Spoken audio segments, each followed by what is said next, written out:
Bien, nuevamente nos encontramos en un programa más de Publiusil. En esta ocasión vamos a tratar un tema bastante interesante sobre comunicación empresarial y tenemos el gusto de tener a una gran profesional y además egresada de nuestra universidad, específicamente de nuestra carrera de comunicaciones, en este caso Denise Silva Santisteban. Denise, para nosotros es un placer tenerte no solamente por tu calidad como profesional, sino además por ser una persona que salió de estas canteras o salió de nuestra carrera de comunicaciones. Bienvenida. Gracias, muchas gracias por la invitación. Bien, para presentarla a Denise, Denise es la encargada de la comunicación regional de la minera más importante, en este caso del mundo, como Barrick. Su sede central está en Santiago de Chile. Ella es peruana, vive en Santiago, se encarga de la parte de comunicación tanto interna como externa y queremos hoy, hablando de comunicación, que nos centres, Denise, en pocas palabras o de una manera sintética para nuestro público por lo apretado del tiempo, ¿qué es la comunicación empresarial? Perfecto. La comunicación empresarial es algo que existe quieras o no. La gente siempre piensa que cuando tú haces comunicación empresarial es porque le pusiste un título y te pusiste ya a tener un departamento. No, así no existiera un departamento de comunicación empresarial, existe, en la medida que hay seres humanos que están trabajando en una organización. Entonces, la comunicación empresarial se da siempre de manera interna y de manera externa. Y lo más importante es que tú reconozcas que así no existe este departamento, los empleados de por sí ya se comunican a nivel coloquial, se comunican a nivel formal, pero esa comunicación existe. Entonces no la puedes ignorar, ni tampoco puedes pretender que no exista. Es algo que está y que si tú lo sabes aprovechar, le puedes sacar mucho partido para tu bien y le puedes sacar mucho partido para hacer crecer la productividad de tu empresa. Si bien es cierto, entonces nos estás dando razones para entender la comunicación empresarial. Si yo le quiero explicar a una persona que nos está viendo y no tiene idea de la importancia, ¿por qué sería importante que alguien contrate un comunicador empresarial en cualquier empresa? Bueno, que no se me ofendan los ingenieros, pero hace muchos años estos puestos eran ocupados por ingenieros o industriales. Por industriales, ¿no? Obviamente, siempre he dicho zapatero a su zapato. Ellos tienen una forma de repente de ver las formas un poco más esquemáticas, cuadros más formales. Ahora el comunicador empresarial tiene esa formación también, pero también tiene una tendencia a cuidar mucho los vínculos, las relaciones, la forma más adecuada de comunicarse. Entonces, yo creo que tienes que contratar un comunicador de todas maneras porque es la persona que te va a ordenar todas las comunicaciones. Y yo no puedo ir a ver a un médico y pretender que sea mi psicólogo. Hay mucha diferencia entre el médico y el psicólogo, ¿cierto? Además, siempre hay algo que se aplica en esta carrera que es, a mí siempre me enseñaron que uno debía tratar a otro como te trataban a ti. Empatía. Y la empatía. Pero yo he aprendido en mi rama de que tú no debes tratar a otro como a ti, sino que tienes que tratarlo como quieres que esa persona lo trate. O sea, cuando tú te pones en el lugar de otro, de los empleados, en este caso tú como comunicador empresarial tienes que decir, ya, este señor, ¿cómo quiere recibir la información? A mí me puede encantar el periódico, pero tal vez la gente no lee en tu oficina, no tiene tiempo, quizás sea mejor llegar por la televisión. Entonces trátalos como ellos quieren que se les trate, no como tú quieres que te traten a ti. Y eso de la comunicación empresarial, como vamos a decir actividad, también se proyecta la imagen hacia afuera, es decir, no solamente es una parte interna, sino nosotros como seres humanos podemos enfermarnos y una empresa puede pasar por una situación crítica. Y esto tiene que ver con la reputación también de una empresa.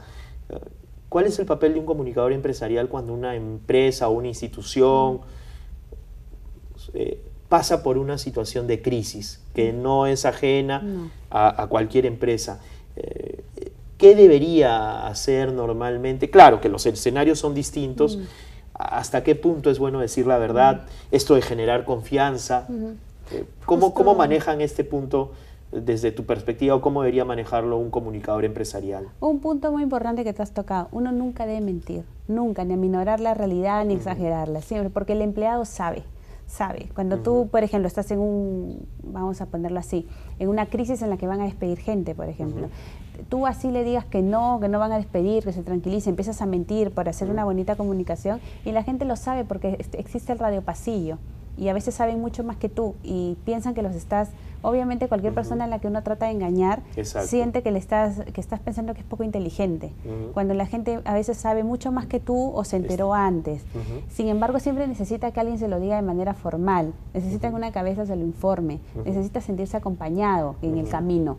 No es de que, bueno, ellos deben suponer o ya se enterarán, o en realidad la típica es no tengo nada que decir, ¿para qué voy a salir si no tengo nada que decir? Eso cuando tú dices que no tienes nada que decir, también tienes que salir y decir que no tienes nada que decir, que en realidad en una semana más vas a tener información, con eso ya lo tranquilizaste, porque es la verdad. Tal vez tú como jefe todavía no sabes qué es lo que va a pasar o está en plena negociación un directorio y tú tienes que salir a decirles eso. Nunca el silencio ni la mentira. Por supuesto, nunca el silencio ni la mentira, porque con eso te matas, porque a la siguiente que tú digas algo no te cree nadie. Y en este mundo que es tan complejo, donde tenemos diversos grupos de interés, ¿no? Los llamados stakeholders, en un sector tan complejo, sobre todo en el Perú, no conozco la situación de Chile, pero en el sector minero hay una percepción no tan positiva, sobre todo en nuestro país. Tú has podido ver los casos de Cajamarca, con diversas mineras. ¿Cómo hacer entender en estos casos a un escenario tan complejo donde la gente no entiende la importancia del sector minero y donde no se entiende que tal vez las prácticas pues cambiaron rotundamente y que en muchos casos esas prácticas mineras estuvieron asociadas también a prácticas manejadas por el Estado, ¿no? Y no necesariamente por empresas solamente privadas? ¿Cómo hacer entender en estos casos a través de comunicación? ¿Solamente a través de difusión? ¿Es por ahí el papel que tiene un comunicador empresarial? Es que durante muchos años la comunicación de la minería estaba muy mal enfocada. Obviamente hay casos que lo han hecho bien, pero había casos en que se entregaban brochures, por ejemplo, unos brochures preciosos, o te entregaban un DVD en la comunidad. Y en la comunidad o no hay luz, o vives o no entienden el idioma. O no entienden, ellos te hablan distintos tipos de quechua, o simplemente gente que muchas veces no sabe leer y escribir. Entonces les llegaban, tú tenías la comunicación perfecta, tenías un brochure lindo, en un papel mate precioso, un cuché del peso espectacular, y tú estabas haciendo comunicación, o sea, tú estabas haciendo comunicación, pero no te estabas poniendo en el lugar de él. O sea, ¿qué es lo que esta persona recibe? Le das un DVD, ¿dónde lo va a ver? Entonces, todo esto está cambiando ahora. Ahora cuando tú llegas a la comunidad, tú privilegias la comunicación presencial. La comunicación cara a cara. Privilegias poner de repente un afiche en una vaca. Pones un afiche en una carreta, en la iglesia, en la comisaría, en todos los sitios donde realmente la gente te va a entender, te va a escuchar, utilizando lo que tú dices, los voceros más importantes, que es el cura, que es el capitán de la policía. Entonces hay mucha gente que, el campesino, el jefe de la ronda, los ronderos, ¿no? Pero ya no llegar con tus DVDs y con tus cosas, porque no... Entender al público, entender al público objetivo. Yo creo que si bien hay una percepción equivocada de la minería, porque tiene un aporte muy importante, también hubo un error, haciendo un mea culpa, de cómo se llegaba a la gente con la comunicación en el pasado. Finalmente la codificación no era, por supuesto, no era muy buena, no era en la este adecuada, caso. porque claro, de ahí tú presentas tu informe que yo entregué los DVDs, entregué los brochures, no sé, les regalé un llavero, y de repente no tienen llave. Tú estás regalando cosas que a ellos no les sirve. Entonces tienes que ponerte en el lugar de ellos. Generabas ruidos comunicacionales. Por supuesto, hacer un buen diagnóstico. Para nuestro público, en este caso estudiantes y también público en general que nos ve, si quisiéramos hablar, ¿qué significa Barrick? ¿Qué es Barrick para este sector, la importancia que tiene Barrick para este sector del planeta y en general en la minería a nivel internacional, para ponerlos en contexto? Por supuesto, bueno, Barrick es la minera de oro más grande del mundo, su sede principal está en Canadá y tenemos presencia en casi todo el mundo y en Sudamérica, en Argentina, en Chile y en Perú. Entonces, es muy rica esa interacción. Yo te puedo hablar por la oficina donde yo trabajo, que es Sudamérica. La interacción entre los tres países, somos tres países que tratamos de trabajar culturalmente. O sea, imagínate lo que es integrarlo para una comunicación. El mayor reto de nosotros es unir a los tres países, que tenemos diferencias, tenemos puntos de interés comunes también, pero es un trabajo muy fuerte. Supongo que la investigación es fundamental. Total. O sea, cuando yo entré a hacerme cargo, me acuerdo que obviamente Perú lo conocía al pie de la letra, Chile recién tenía 3 meses viviendo en Chile, y Argentina, gracias a Dios, son súper abiertos y te cuentan, tienes que viajar mucho a las zonas para conocer, para empaparte, para estar en el día a día. ¿Hoy conoces Chile? Sí, ya.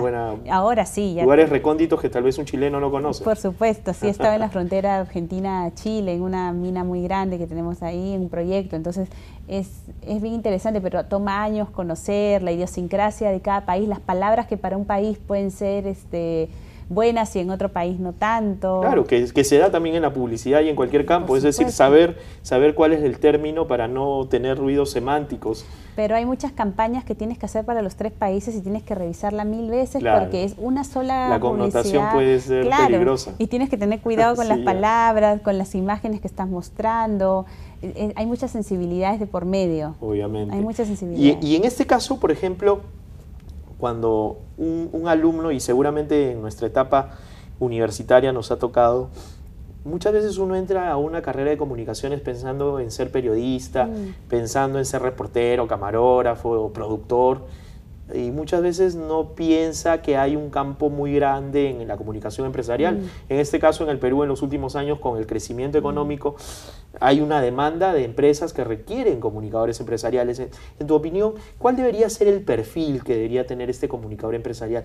¿Qué características debe tener? ¿Qué sugerencias o recomendaciones tú les harías a los chicos a la hora de acceder a este tipo de puestos? Bueno, una característica común que he notado con varios colegas es que definitivamente te tiene que gustar trabajar en la oficina, te tiene que gustar ser de alguna forma dentro de los comunicadores parametrado, dentro de los comunicadores. Nunca tan parametrado como un ingeniero, pero sí bastante que te guste hacer los planes de comunicación, que te guste hacer un Gantt, que te guste hacer una organización, porque si no, obviamente te va a gustar el periodismo, la publicidad, que son trabajos más fuera de la oficina, hay gente que le gusta todo el día estar más creativos, por supuesto, afuera totalmente. Usted es más estratégico de repente. Más estratégico y también con tu parte creativa, porque dentro de la organización tú también eres un poco más, eres el más creativo también, claro, porque el resto es mucho más formal.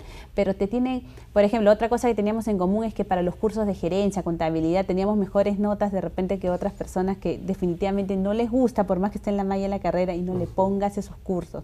Bueno, a mí siempre me han gustado esos cursos, igual hice mi maestría en administración porque quería entender mejor cuando hablaba con mis pares en otros puestos. Entonces, eso yo digo que es como un perfil que tiene este alumno, es un poco más formal, es un poco más de estrategia. Ok, entonces esas son las ideas o los tips fundamentales. Dos cuestiones para terminar esta interesante entrevista. Cuando hablamos del comunicador empresarial, ¿tú has encontrado ciertas diferencias con el comunicador empresarial en Chile? Hay una tendencia también en algunas universidades en el Perú se le dice relacionista público, ¿no? Lo que los norteamericanos llaman el PR, pero ¿has encontrado ciertas diferencias en el trabajo del relacionista público, del comunicador empresarial en Perú, en Chile, en Argentina? ¿O no, básicamente tenemos un nivel muy similar? Sí, un nivel muy bueno en los 3 países. Los 3 países tienen las mismas características. Tengo la oportunidad de trabajar con ellos, de conocerlos, son excelentes personas, excelentes profesionales. Nos entendemos muy bien, estamos como educados bajo la misma, no tenemos nada que decir en cuanto a la formación ni las experiencias, ¿no? Gente más bien que te apoya mucho, que interactúa mucho. No, yo te diría que tienen el mismo perfil, solo que todos hablan diferente, es la única diferencia. Esa es la diferencia marcada. Sí. Dentro del, si los chicos quisieran saber actividades propias de la comunicación empresarial diaria, desde mi punto de vista podría ser el protocolo, podría ser la organización de una conferencia de prensa, enfrentar una comunicación de crisis, formar voceros. ¿Qué otras actividades importantes o digamos, cuál es la proyección, la tendencia de la comunicación empresarial o del comunicador empresarial en estos años que vienen? Mira, siempre es detrás de la estrategia, porque para armar la conferencia de prensa o para armar el evento contratas otra empresa que se va a encargar de eso, pero el que está detrás de cómo lo vas a hacer, a qué quieres llegar, a cómo quieres impactar con tu mensaje, tú estás atrás, así como el inspector Truquini, detrás pensando todo, cómo lo vas a hacer. En la época que el comunicador empresarial llamaba al periodista y decía tienes que estar ahí y contabas cuántos periodistas habían ido, yo creo que ya evolucionó. Si bien es importante cuántos periodistas van y en cuántos medios apareces, es importante el impacto. Yo quisiera darte un ejemplo muy rápido, porque entiendo que este programa es corto. Yo conozco muchas agencias de comunicaciones que dicen, mira, fue un éxito mi conferencia de prensa porque aparecimos en 27 medios, pero yo quisiera saber de esos 27 medios cuántos son relevantes y cuántos de verdad han impactado en tu mensaje. Yo puedo tener de esos 27 medios 18 páginas web que no las ve nadie más que su dueño y su familia. Entonces, no me sirve por más que tú me hagas el cálculo de cuánto dinero significa haber aparecido ahí. Yo prefiero tener portada en el Mercurio, prefiero tener portada en el Comercio, o prefiero tener una buena en la sección A o en la sección B, prefiero tener una buena nota o una buena entrevista en un canal de televisión que aparecer en 27 medios. Entonces yo creo que ahí es donde viene la parte de la estrategia, o ver a quién le doy la exclusiva en la entrevista de ciertos temas. Entonces eso va mucho que tú tienes que conocer para cuando tú trabajes con la agencia, y la agencia de alguna forma, si no es seria, no te engañe diciéndote que fuiste un éxito porque saliste en 27 medios, cuando sabemos que el impacto real no es de 27 medios, no es el impacto de haber aparecido, como te repito, en un Mercurio, haber aparecido en un Comercio, o haber aparecido en Canal 4 o en el 5 o en TVN de Chile o en un canal Telefe Argentina. No es la misma.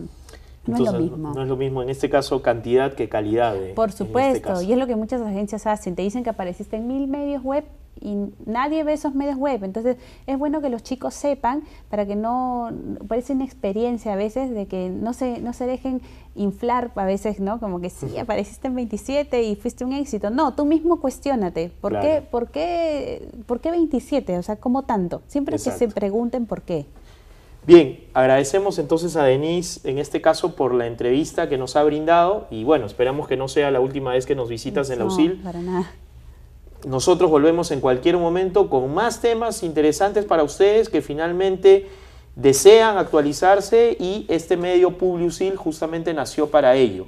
Nos vemos en cualquier momento, estimados amigos. Gracias.